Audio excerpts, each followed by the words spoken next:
between you and your son? Because a lot of people from the outside, the boy looked just like you. That's a lot of people from the outside think that situation is sad, man, that y'all can't come to yeah, something. it is sad. It's a sad situation, right? And when you pray for success, you don't necessarily pray for the things that come with it, right? And there's no such thing as success without jealousy, without envy, or entitlement. And entitlement is growing in someone you love, in the scariest part, right? And his mom developed an entitlement that cannot be met, filtering that energy through his actual personal interests. Let's say now that he's starting to like females, he's conscious of what kind of shoes he want to wear. I need these Jordans, the retro Jordans is coming, different things. And then his mother go, all right, I'll get them for you, but it just bothers me because you're supposed to have them all. So while being a privileged child, he feels deprived. When you had everything I didn't have. I can tell you how much my kids cost. In New York State, 1.360. You see what I'm saying? And I don't have an issue with paying the support fund. The reason why I'm the way I am with those kind of situations, I pay my support that year that the baby's born. Move the money to the account, let it, and it automatically disperses a certain amount of money per each month. So with him, I noticed over the years like it developed, because I blamed it on his mom for a long time. But it's not his mother, it's him. Like I've gone places where he was at and he left. Fifth, you love your son? I used to. You ask yourself how long, a complicated question would say, how long can you love something that don't love you back? You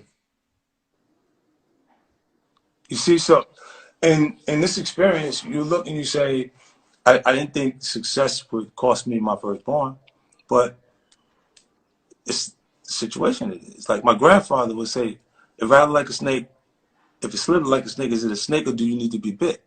Right? And that's the Aiken, South Carolina, and this the country, she'll say. And what he keeps saying is every time you see the boy, he show up with somebody you got a problem with. What does that day? People will always try to make relationships on a common bond of disliking someone. Like, be friends with you because your enemy is my enemy. Yeah. And he sees himself that way.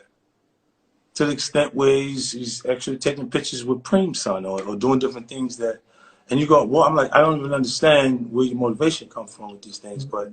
Can you excuse any of that because of how young he is? No, he's 23 years old, 24 years old. It's not a baby no more, it's a grown man. See, I look at you as you've grown, your decisions that you make as you start to pass what they would have did to us. They would have charged me like an adult at 15. So at 23, it's like you grown in my head. My homeboys, they had their babies at 15. At that point in the neighborhood, that was when you actually got into, we started the sexual thing. You know what I'm saying? It started to really get into it, and everybody 15, 16 years old was the point that he was having kids. So like I was super late with him because I didn't want to have, something that I didn't actually connect with because we both was babies, at that point. And then later, I mean, all these things don't turn out the way you want it. Life just doesn't work like that. You know what I mean? And what would have to happen for you guys to have a relationship again? That's the last question I'll ask about it. I don't know. I ran into him one time. This is ill, right? Right after, it was 2 months before his support was finished, right? And at the time, he's standing at the desk talking to the jeweler, and he had a small diamond chain, 2 small diamond chains, trying to get a bigger diamond chain, right? Trading them, see how much can you get that one. And I walked in, he goes, "Oh, you have somebody like watching me?" I said, "Nah." He said, "Oh, so coincidence?" He said, "Yeah, coincidence."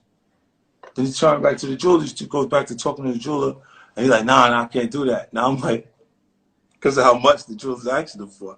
Saying, "Can't do a booth." Negotiating, putting 2 small diamond chains back to get a bigger diamond chain with the money I'm mailing it. His mother never had a job. She didn't do nothing. I would have questioned whether I was wrong if she did something after the fact. She genuinely did not want to do nothing. This girl looked me in my face and told me, like, she was like, "You bought Mike Tyson's house?" I said, "Yeah." She said, "So why you ain't tell me this?" I said, "Because you ain't moving there." Well, I would have had to leave them in Mike Tyson's house. Like Mike left his old lady in them there when I got it. You see what I'm saying? So, because they would have said he's accustomed to this lifestyle and this is what he would have, it would have changed the whole scenario. So when I said, "Nah, you got to go, you going to get a place over here," I gave her the same money that I gave my grandmother to buy my grandmother's house, for her to pick out a house and buy her house. And you go there until you figure out what you want to do. You don't want to do nothing. You're not coming with me stand like that. She was like, "You did it already. Don't nobody work if they don't have to work. You already did it." Mm. Feeling like the records you already sold. If I was thinking like that, that's who I was.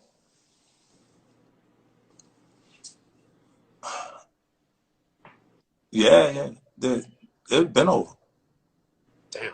Because if you think about it, a lot of people, like in the book I say, when you hustle, right? When you're a hustler, you adapt a mentality, you live by those ways, right? If you get experience a setback, it's okay. It's always, the setback is for the get back. It's for, for you to feel that low, the way you feel when something goes bad. Damn, it's for how it feels when it's going right, right? So you can actually feel that, experience that joy at that point, and then you could be getting money. The police sweep, but you got 3 people busted at one time. You got to bail all of them out. I pay lawyer fees for all of them.